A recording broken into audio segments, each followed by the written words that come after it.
Bismillahirrahmanirrahim. Assalamualaikum warahmatullahi wabarakatuh. Waalaikumsalam warahmatullahi wabarakatuh. Sahabat EJ Channel semua, ini momen yang luar biasa. Jarang mendapatkan kesempatan seperti ini. Kita bersama dengan para ulama yang ada di Bandung, di Jawa Barat, dan kita akan membahas tentang persoalan keumatan yang dalam pandangan saya orang awam ini bahaya, ini akidah, ini persoalan akidah, dan ini lama ada terus di negeri tercinta kita Indonesia ini. Jadi kita akan coba mengupas.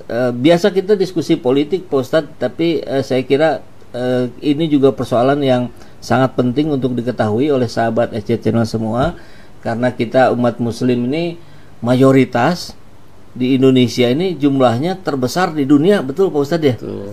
Di dunia paling besar. Jadi tentu upaya-upaya pihak-pihak yang ingin merongrong, menghancurkan begitu besar, begitu masif dan terus-menerus. Dan yang ada di kiri kanan saya adalah para ustadz, ulama yang berada di garda terdepan untuk menangkal hal-hal seperti itu. Jadi saya bilang ini pertemuan yang luar biasa. Terima kasih sudah berkenan ke studio kecil saya, Pak Ustadz. Alhamdulillah. Ya, di sebelah kiri saya Pak Ustadz Roin Nul Balad, ya, Ketua Dewan Dakwah Indonesia Provinsi Jawa Barat. Dan di sebelah kanan saya Pak Erawan, ya, sebagai pimpinan jamaah yang sudah hijrah dari LDII, betulnya. Nanti namanya bisa diceritakan lebih lanjut. LDII menjadi sebuah fenomena yang menarik. Dulu tidak ada LDII, adanya Islam Jamaah. Jadi hal baru tapi warnanya sama, kemudian juga membuat umat bingung. Nah, agar tidak bingung, mari hari ini kita akan kupas tuntas itu. Dan mungkin kesempatan pertama bisa dari Pak Erawan mungkin ya, untuk bercerita ini LDI ini apa sih? Sejarahnya seperti apa sih? Monggo silakan sambil memperkenalkan diri juga boleh. Siap. Terima kasih Kang Saiful. Ya. Bismillahirrahmanirrahim. Assalamualaikum warahmatullahi wabarakatuh. Waalaikumsalam. Alhamdulillahillazi adhabana al-hazan inna rabbana laghafurun syakur. Asyhadu an la ilaha illallah wa asyhadu anna Muhammadar Rasulullah sallallahu alaihi wasallam wa alihi washabihi ajmain, amma ba'du. Perkenalkan diri ya, Kang Saiful. Jadi nama saya Ahmad Erawan. Saya di Jawa Barat ini sebagai Ketua Forum Persaudaraan Hijrah Wasatiyah. Jadi itu wadahnya para mantan LDII. Itu. Jadi betul sekali Pak Kang Saiful, saya sebenarnya di LDII nggak begitu lama ya, sekitar 20 tahun lah. Waduh, lama kali itu. Dibandingkan dengan kawan-kawan kami yang hijrah, ada yang dari lahir itu sampai umur 45 tahun baru sadar, loh kok ini sesat gitu. Kemudian ada yang kawan kami yang dari Cirebon ya, Pak Haji Mario, beliau pendainya dulu awalnya, sekarang baru tersadarkan setelah di dalam 53 tahun, usianya sekarang 60 tahun lebih lah. Tapi semua ini kami catatkan sebagai memang kodar kami ya, kodar kami memang Allah sudah kodarkan seperti ini. Di balik itu apakah kami harus apa? Berarti kami harus mendakwahkan ini, memberitahu kepada orang muslim lain supaya tidak tersesat seperti kami gitu, Pak Kang Saiful ya. Jadi pengalaman kami di dalam itu jangan sampai diulangi oleh orang-orang yang belum tahu tentang akidahnya di dalamnya ini ya. Nah, kemudian kalau yang masih di dalam, ya yuk kita hijrah sama-sama baroah dari kesesatan ini ke menuju Islam rahmatan lil alamin. Nah, ini bukannya berarti kami akan membentuk suatu hizbi yang baru, golongan baru, tandingan bukan. Karena memang aturan di negara Indonesia ini setiap perkumpulan itu harus ada berdasarkan asas hukum. Jadi kami beserta yang hijrah tahun 2022 lah. Sebenarnya hijrah kami dari 2018, cuman 2022 membentuklah suatu forum, nama ini Forum Persaudaraan Hijrah Wasatiyah. Untuk di Provinsi Jawa Barat ini kami meminta kesediaan Pak Kiai Roin sebagai Dewan Pembina. Karena awalnya kami juga ditunjukkan oleh Pak Kiai Atian Ali supaya menghubungi beliau ini gitu. Karena kami kenal waktu dulu Pak Atian Ali salah satu kiai yang digeruduk oleh LDI tahun 2012 waktu kajian tentang kesesatan LDI. Nah, saya waktu itu masih dalam, tapi saya tidak ikut-ikut menggeruduk, gitu Kang Saiful lah. Saksi hidup ya. Saksi hidup. Memang saya awam ya, Pak Herawan terkait hal itu. Cuman saya tahu lah gitu bahwa ini ajaran yang nggak benar gitu, sesat gitu. Sama seperti juga misalkan Syiah gitu. Iya, betul. Nah, tapi dan pelang tuh banyak itu kalau dilihat di beberapa wilayah kita lihat ada pelang LDI. Nah, tapi saya yakin ini banyak juga orang-orang yang sama sekali nggak tahu, Pak Ustadz, nggak tahu kalau LDI ini sesat. Maka ya tentu ini sebagai syiar, kira-kira apa sih kesesatannya itu? Pokoknya begini saja, pokok-pokoknya saya ungkapkan. Sebetulnya data lengkapnya ada di sini ada, setebal ini, bahkan di buku ini Pak Ustadz ya. Ini juga ada. Ya betul. Cuman saya rangkum saja, Kang Saiful. Jadi LDI ini sebenarnya itu kalau orang liar, kalau saya mengibaratkan LDI ini adalah bajunya untuk menutupi akidah sesat. Baju untuk menutupi akidah sesat. Jadi akidah sesatnya ini yang sudah dinyatakan terlarang oleh Kejaksaan Agung, namanya Islam Jamaah. Itu keputusan Jaksa Agung tahun nomor 089 DA /10 1971. Ya, jadi ini sudah dinyatakan sesat. Nah, karena mereka ini karena paham ini kan sulit diberantas kalau paham. Saya yakin lah kalau ini karena dia suatu keyakinan benar, ini kan terus berkembang. Nah, untuk berkembang ini kan mereka berganti-ganti bentuk. Jadi berganti-ganti bentuk, ada yang saya catat di sini jadi Yayasan Dakwah Karyawan Indonesia, Lemkari, kemudian ada Yakari, kemudian Lemkari, terakhir ada LDII. Gitu ya. Jadi harus dimengerti bahwa yang intinya ajarannya itu akidahnya ini udah dinyatakan sesat.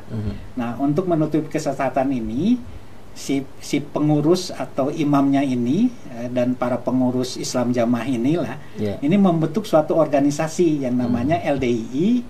Kemudian juga ada Senkom, ada Persinas Asad. Nah, kemudian ada kegiatan camping cai, itu Cinta Alam Indonesia juga. Kemudian ada Sako Pramukanya, ada Fosginya dan lain-lain. Fosgi itu baru dibentuk untuk yang suka hobi-hobi sepak bola lah gitu ya. Nah, ini semua yang tiga pertama ini sudah dinyatakan oleh keputusan Inkrah MA ya, termasuk kawan kami ini yang berjuang di atas untuk mendakwah siarkan bahwa ini kesesatan dan ini dibungkus oleh tiga organisasi ini. Ini sudah keputusannya sudah jelas. DMA ini memang bahwa LDI adalah penerus Islam Jamaah. Gitu.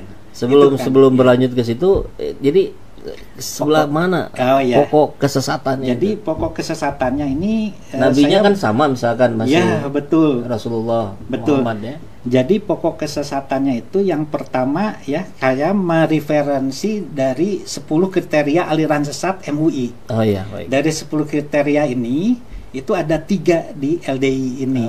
Yang pertama itu adalah meyakini dan atau mengikuti akidah yang tidak sesuai dengan Al-Quran dan Sunnah. Jadi di LDI ini bahwa syarat sahnya Islam seseorang itu harus berbaiat ya kepada imamnya. Jadi mirip-mirip Syiah. Jadi kalau tidak berbaiat maka dia tidak sah Islamnya. Nah, dalil yang jadikan sandaran itu adalah Atsar Umar, perkataan Umar bin Khattab yang la Islama bil jamaah wala jamaah bil imaro ya, dan seterusnya gitu ya. Dan oleh mereka ditambahkan kata taat, padahal itu tidak ada gitu. Dan ini sebenarnya hadisnya doif, tapi oleh mereka diyakini benar. Ini perkataan Umar bin Khattab, masa katanya gini nih ya, gitu ya. Setelah kami mengetahui doif ini ya setelah kami keluar gitu ya. Dan di awalnya setelah juga ketemu Pak Kiai juga. Ya. Nah, kemudian poin yang itu yang lainnya adalah melakukan penafsiran Al-Quran yang tidak berdasarkan kaidah tafsir. Nah, jadi di LDI itu ya yang saya pelajari itu ada beberapa surat yang disalahartikan, ditafsirkan. Pertama itu Quran surat 2 Al-Baqarah ayat 3. Di situ kan bamima rojaknahum yunfikun katanya ya, bahwa kita itu wajib berinfak, padahal ayat itu adalah kewajiban untuk zakat. Tapi diselewengkan oleh mereka harusnya ada infak. Makanya di kami ini dulu kita dikenakan harus setor ke imamnya 10% setiap bulan gitu, yang namanya isrun ya. Itu di luar 2,5% zakat atau? Oh, di luar. Makanya ini adalah suatu yang bid'ah. Sebenarnya infak itu kan yang diutamakan adalah untuk keluarga. Tapi di sini diwajibkan untuk imamnya dulu. Gitu. Infak ke imam pusat 10%. Itu ada ketentuannya. Nah, bukti-buktinya udah kami serahkan ke MUI. Nah, di sini ada ya bukti-buktinya di buku ini ya. Kemudian Quran surat 3 ayat 103 Al-Maidah 103 yang mengatakan bahwa kita ini harus berjamaah. Nah, jamaah di sini diartikan mereka itu harus beramir, berbeat dan taat. Nah, padahal kan menurut tafsir Ibnu Katsirnya itu bukan seperti itu. Harus beramir, berbeat, bertaat, tidak. Tapi orang umat Islam ini harus bersatu gitu. Ya. Kemudian yang paling fatal itu yang pertama kemudian Quran surat 4 ayat 59 An-Nisa 59 yang mengatakan bahwa ulil amrinya, bagi mereka ulil amrinya itu adalah imamnya, bukan pemerintah. Nah, makanya kemarin kami melakukan acara ikrar cabut baiat itu, kami menunjukkan bahwa ini imam waliul amri kita itu bukan imam bahwa di struktur LDI yang Islam Jamaah ini ada waliul amri yang disebut imamnya itu. Kemudian yang paling fatal terakhir adalah Quran surat 17 ayat 71 itu Al-Isra 71 bahwa nanti di hari kiamat kamu sekalian akan dikumpulkan bersama imam-imammu. Nah, mereka mempenggal hanya sama imam-imammu, padahal harusnya diteruskan gitu ya, bahwa imam-imamnya itu mereka artikan, oh ini berarti imam kita yang di pusat, jadi imamnya di daerah, imamnya di desa, imamnya kelompok. Jadi struktur imamnya ada. Di kami itu ada ya dulu imamanya. Oh, ini akan menjadi saksi, padahal yang dimaksud imam-imam di situ adalah kitab amal catatan dan Nabi Muhammad gitu ya. Nah, itu yang terakhir yang dari 10 kriteria itu adalah mengkafirkan sesama muslim. Nah, yang ini yang disebut akidah takfir. Kenapa mengkafirkan? Yaitu karena dasarnya tidak berbeat kepada imamnya. Nah, itu jadi pokok ajarannya itu sebenarnya 3. Nah, dari takfir ini turunannya banyak. Jadi tidak mau sholat di belakang imam, kalau nikah bukan orang Islam jamaah tidak boleh karena dia harus dibeat dulu. Lain-lainnya. Nah, sampai kami terakhir mungkin yang hijrah ini ada yang terpersekusi, intimidasi, itu semua bukti ada. Mudah kami laporkan semua. Baik. Itu apa itu termasuk yang saya dengar juga apa beda ya dengan yang kalau ada orang non ormas yang sama sholat di situ sampai dilap gitu? Ya. Jadi memang ada beberapa tempat yang masih seperti itu. Tapi kalau di mayoritas saya tinggal di Bandung, ada yang melakukan itu, ada yang tidak. Nah, karena mereka itu terlalu gulu terhadap kesucian. Nah, itu satu. Kedua juga menganggap bahwa orang-orang kafir itu kan najis. Nah, kami ini kan di luar golongannya disebut orang kafir. Gitu. Jadi mereka intinya terlalu gulu terhadap kesucian gitu, jadi hanya berlebih-lebihan terhadap kesucian gitu. Pak Herawan, kan berarti masuk ke LDI itu sekitar tahun berapa dulu? Ya, saya kurang lebih dari 97 lah. Tahun 97 masuknya. Ya. Nah, kira-kira kalau diingat-ingat itu dasar pemikirannya apa sehingga saya mau gabung? Terbawa gitu ya? Terbawa, betul. Nah, itu. Jadi kita harus mengetahui ini strategi dakwah mereka. Jadi dakwah mereka itu pertama saya kenapa tertarik itu diajarkan kitabus sholah tentang catatan tentang sholat. Yuk kita belajar sholat sesuai tuntunan Nabi gitu. Karena terus terang orang tua saya Nahdiyin semua. Nah, Nahdiyin itu kan yang menurut mayoritas orang, ini banyak nambah-nambahin nih ibadahnya gitu ya. Padahal setelah kita pelajari sekarang, oh ternyata memang banyak macamnya kan fikih sholat itu. Jangan jadi ini. Nah, ini kita merasa istilahnya tertarik karena ayo kita lihat langsung buka hadisnya. Nah, hadisnya Qurannya benar, tetapi yang disalahkan tuh penafsirannya. Nah, jadi kalau nanti setelah diajarkan fikih ibadah, terakhir sebelum beat kita diajarkan nanti tentang kitab Imaro. Imaro itu tentang keamiran. Wajibnya kita beramir, punya amir segala macam. Nah, ini yang mereka salah artikan, selewengkan arti pemahamannya itu bahwa amirnya ini ya kita yang di beat ini gitu. Itu hampir semua ajaran sesat ya, yang lain-lainnya keamiran itu seperti itu. Setelah saya baca-baca yang lain, loh kok ini hampir 11-12 gitu ya, sama yang pernah saya alami gitu. Gitu Kang Saiful. Baik, Pak Irawan. Nah, Pak Ustadz, kira-kira ini dalam pandangan Bapak kan hari ini sebagai Ketua Dewan Dakwah Islam Indonesia Jawa Barat, melihat fenomena ini secara global dulu, kira-kira kan kalau kita coba agak tarik sedikit ke atas nih, selain LDI juga ada Syiah, terus ada apalagi ya yang sesat ya, Ahmadiyah dan sebagainya. Kok nggak beres-beres Pak Ustadz itu? Kira-kira ada apa dengan negeri ini gitu? Ya, Bismillahirrahmanirrahim. Alhamdulillah pagi hari ini ya, Kang Saiful, kita bisa bertemu di studionya ini ya. Studio pergerakan ini. Biasa bicara politik praktis biasanya nih. Sekarang nyambung nih dengan visi misi Dewan Dakwah. Jadi Dewan Dakwah ini kan didirikan oleh Allahyarham Kiai Haji Muhammad Natsir ya.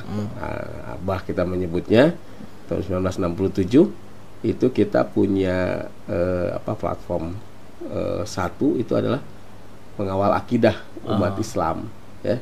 Kemudian yang kedua menegakkan syariah. Ketiga merajut ukhuwah ya. Keempat kemudian ada solidaritas ya, sama muslim dan sama anak bangsa, sama anak manusia ya. Dan yang terakhir adalah mendukung keutuhan NKRI. Itu adalah Dewan Dakwah itu kerjaannya. Nah, di Indonesia ini memang kita memahami sekali bahwa ancaman akidah itu sangat nyata dan banyak ya.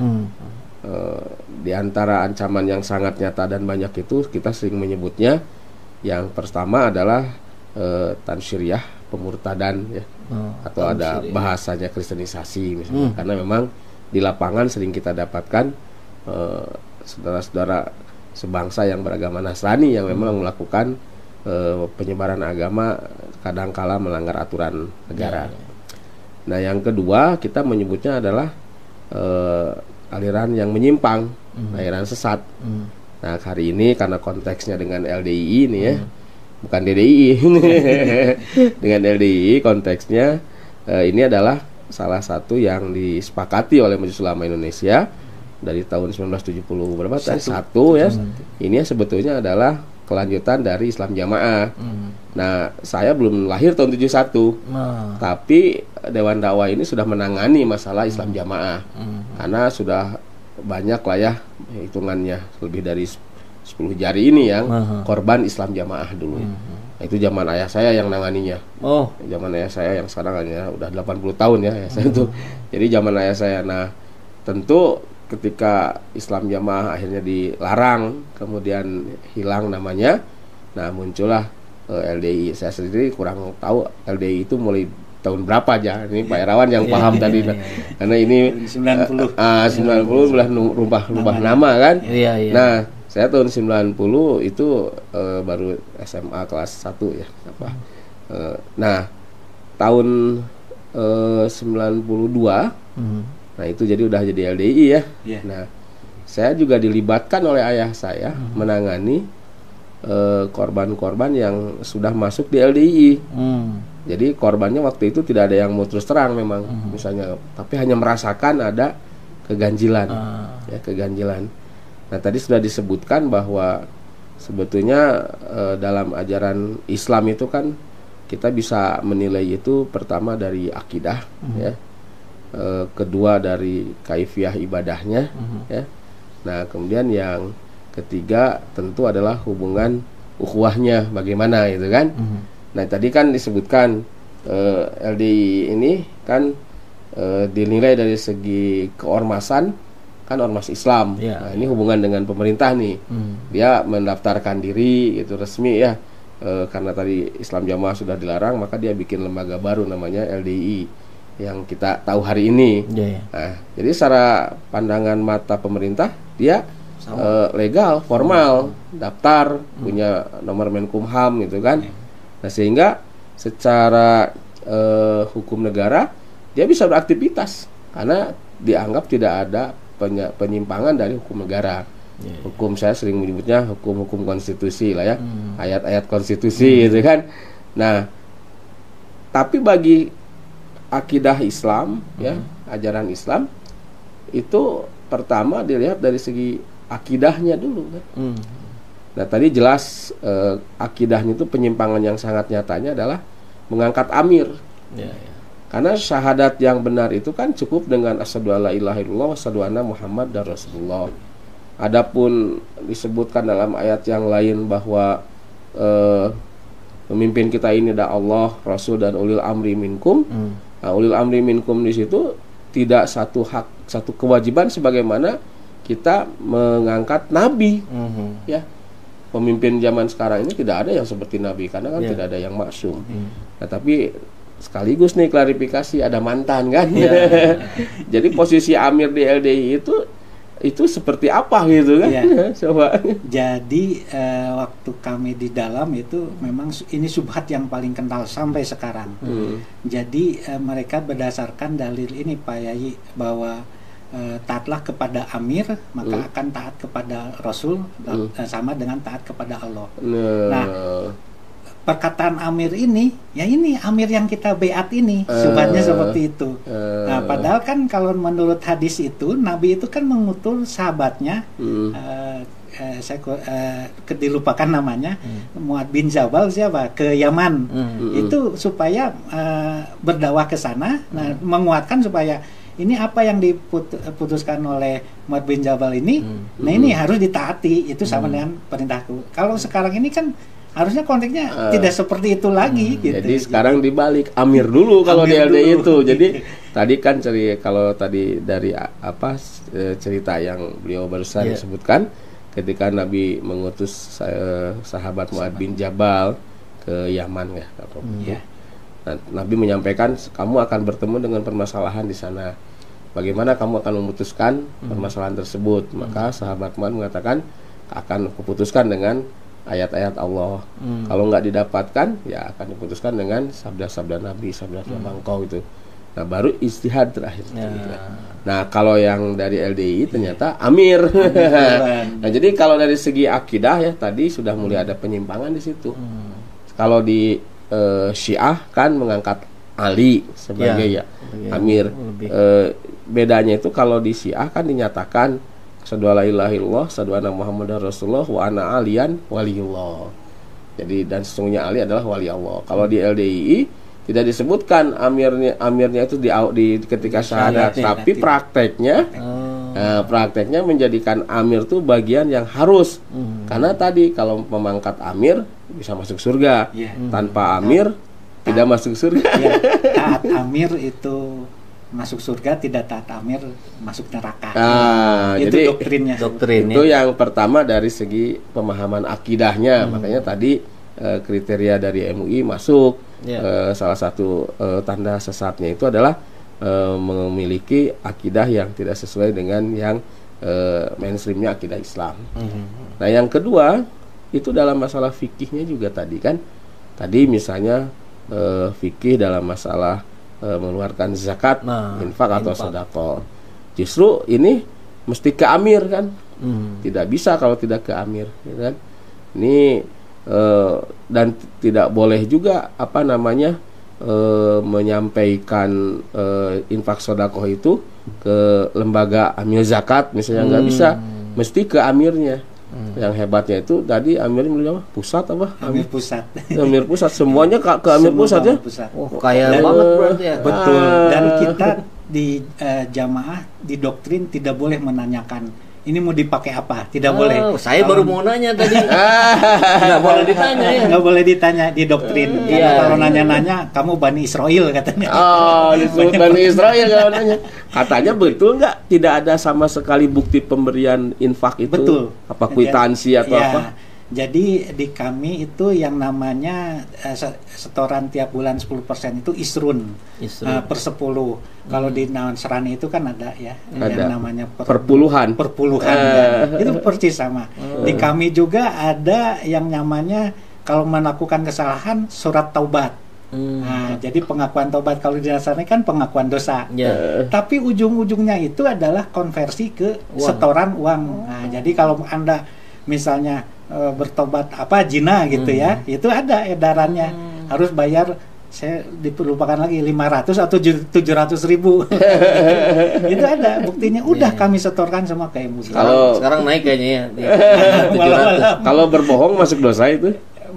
Ya, nah ini jadi strategi mereka itu ada yang namanya fatonah bitonah budi luhur. Kalau ke orang di luar Islam Jamaah LDI berbohong tidak jadi masalah, boleh gitu. Makanya mereka itu dalam konteks apapun